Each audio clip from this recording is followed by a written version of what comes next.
दोस्तों, अपने गांव से रोजगार की तलाश में दीनू लगभग 1000 किलोमीटर दूर ऋषिकेश आ पहुंचता है, जहां उसके हंसमुख स्वभाव के चलते अनजान नगरी में सपनों सा स्नेह मिलने लगता है।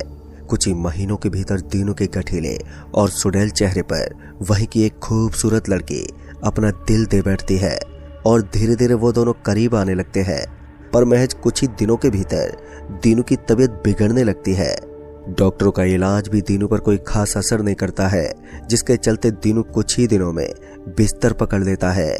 दीनू की गिरती हालत से जहां उसके दोस्त उसे गांव लौट जाने की सलाह दे रहे थे, तो वहीं दीनू उसके उलट यहीं पर रहना चाहता था।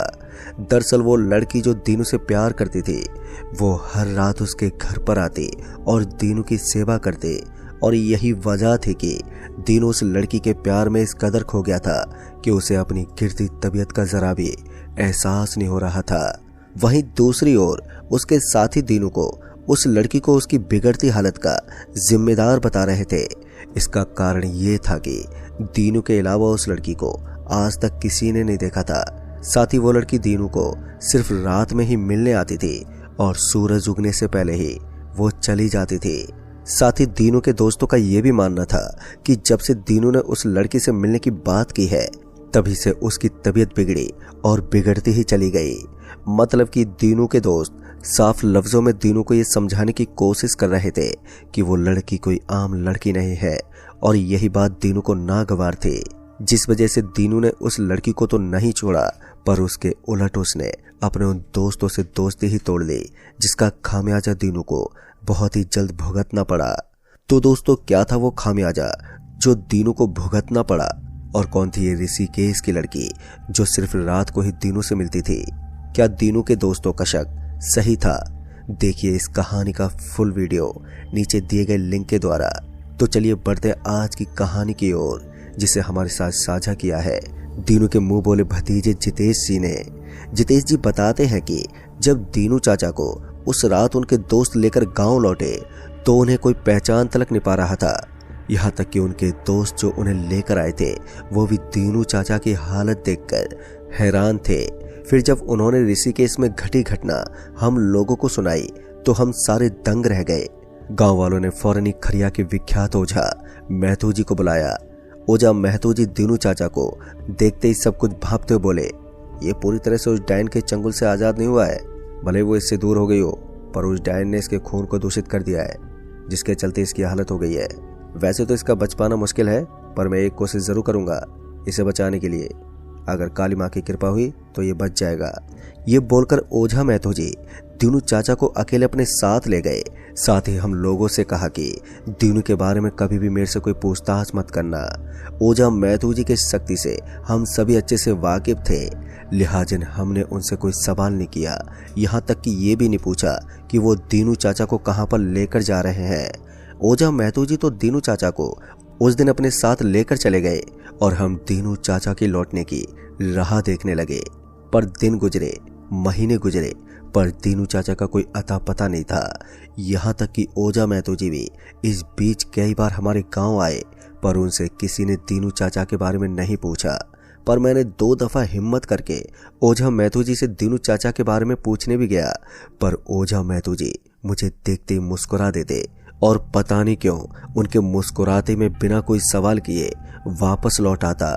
गुजरते वक्त के साथ अब मुझे लगने लगा कि दीनू चाचा कभी नहीं लौटेंगे, पर मेरी ये सोच उस शनिवार की रात गलत साबित हो गई, जब मेरे दरवाजे पर एक दस्तक हुई, और जब मैंने दरवाजा खोला तो सामने दीनू चाचा खड़े थे, बिल्कुल पहले की तरह तंदुरुस्त और चमके हुए, या यूं कहें कि वो पहले से भी ज्यादा निखर गए थे। दीनू चाचा को अपने सामने देखकर मुझे बहुत ही ज्यादा खुशी हुई। दीनू चाचा लौट तो आए थे, पर अब उन्हें कुछ याद नहीं रहता था। यहाँ तक कि उन्हें यह भी याद नहीं था कि वो बीते 7 महीने कहाँ रहे। दीनू चाचा घंटों गहरी चुप्पी साधे घर के एक कोने में बैठे रहते, और सूरज ढलते ही कहीं पर चले जाते। फिर जब एक रात बुलबुल काका ने दीनू चाचा को जलेबी के पेड़ पर बैठा देखा, तो वो इस कदर डर गए कि उनके सीने में बहुत ही तेज दर्द उठा, और वो वहीं पर बेहोश हो गए। फिर जब वो होश में आए, तो वो जिला अस्पताल के आईसीयू में थे, जहां डॉक्टर ने बुलबुल काका को बताया कि उन्हें पिछली रात दिल का दौरा पड़ा था, वो तो उन्हें कोई सही वक्त पर अस्पताल ले आया, नहीं तो कुछ भी हो सकता था। फिर जब हम बुलबुल काका से मिले तो उन्होंने बताया कि उस रात वो जब अपनी बेटी के ससुराल से लौट रहे थे तो उन्होंने दीनू चाचा को जलेबी के पेड़ पर बैठा हुआ देखा था। पर वो अकेले नहीं थे, उनके साथ एक और जन था जो दीनू के सर में अपने दांत गड़ाए हुए था। बुलबुल काका की बात सुनकर हम लोग भी डर से कांप उठे और इसी डर और भय के चलते हमने एक बार फिर रुख किया ओझा महतो जी की ओर। और जब उन्हें ये सारी बात बताई तो वो बोले, दीनू अभी पूरी तरह से ठीक नहीं हुआ है, उसे अभी काफी लंबा वक्त लगेगा पूरी तरह से ठीक होने में। तुम लोग बस उसका ख्याल रखो और हो सके तो सूरज ढलने के बाद उससे मत मिलना। ओझा महतो जी के अनुसार हमने ऐसा ही किया। दीनू चाचा से दूरियां बना ली, पर उन्हें मुझसे कुछ अलग ही लगाव था, इसलिए वो दिन के समय अधिकांश वक्त मेरे साथ ही बिताते थे और रात होते ही गायब हो जाते। इस दौरान बहुत से लोगों ने उन्हें कभी रेलवे ट्रैक तो कभी हाईवे पर किसी के साथ घूमते हुए देखा और उन सबको भी ठीक बुलबुल काका की तरह ही दिल का दौड़ा आया। पर वो कुछ ही दिनों में बड़े ही रहस्यमय ढंग से मर गए, जिसके चलते अब गांव का कोई भी आदमी रात को घर से बाहर नहीं निकलता था, इस डर से कि कहीं दीनू ना दिख जाए। खैर इसी डर के साए में दिन गुजरने लगे और इसी बीच मेरी रेलवे में टीटी ओहदे पर नौकरी भी लग गई। मेरे घर वाले बहुत ही खुश थे, पर वहीं दीनू चाचा नहीं चाहते थे कि मैं ये नौकरी करूं। और जब मैंने उनसे इसकी वजह पूछी तो दीनू चाचा ने जो वजह बताई वो सुनने के बाद तो एक बार को तो मेरा भी मन किया कि मुझे सच में रेलवे की ये नौकरी नहीं करनी चाहिए। दरअसल दीनू चाचा ने अपनी वजह साफ करते हुए बताया कि मुझे डर है कि अगर तुम रेलवे की ये नौकरी करोगे तो कभी न कभी तुम्हारी मुलाकात कादम्बरी से हो ही जाएगी, जिसका शरीर तो औरत का है पर उसके शरीर पर लगा सिर उसके पति जीवा का है। और मैं नहीं चाहता कि तुम्हारे साथ भी वो हो जो बीनू के साथ हुआ। दीनू चाचा ने जैसे ही बीनू का नाम लिया तो मैं दीनू चाचा से सवाल करते पूछा, बीनू बीनू कौन है? मेरे सवाल का जवाब देते हुए दीनू चाचा ने कहा, मेरा वो साथी जिसके साथ मैं रात को घूमने निकलता हूँ, उसे मरे तो एक अरसा हो गया है, पर उसकी आत्मा आज भी कादम्बरी की गुलामी कर रही है।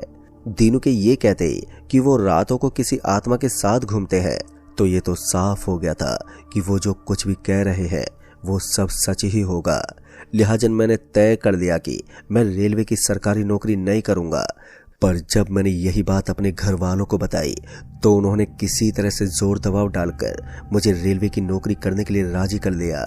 आखिरकार मैंने रेलवे की नौकरी ज्वाइन ही कर ली, पर मेरे दिमाग में दीनू चाचा की बात हर वक्त घूमती रहती थी और इसी मानसिक डर में कुछ महीने नॉर्मली बीते और अब मुझे भी लगने लगा कि अच्छा हुआ मैं दीनू चाचा की बात में नहीं आया, नहीं तो अच्छी खासी सरकारी नौकरी से हाथ धो बैठता।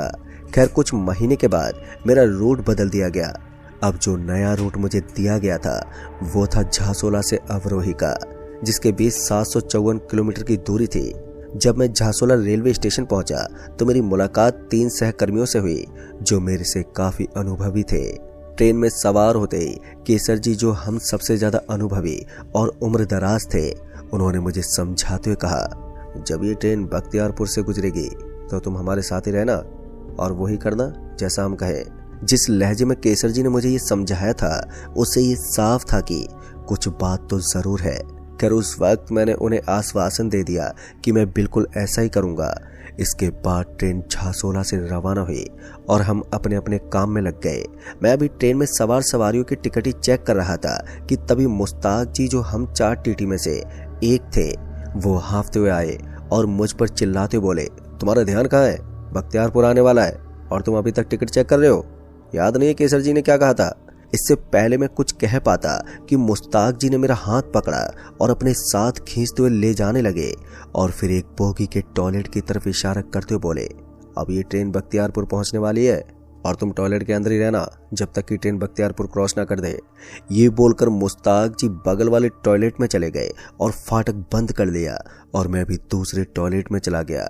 टॉयलेट में जाने के कुछ देर के बाद ट्रेन अचानक एक झटके के साथ रुक गई, जो कि बड़ी ही हैरानी वाली बात थी, क्योंकि बख्तियारपुर रेलवे स्टेशन को बंद हुए 45 साल हो चुके हैं, लेकिन अभी ट्रेन रुकी ही थी कि तभी चूड़ियों की खनकने की आवाजें आने लगी, साथ ही बहुत सारे कदमों की आहट भी।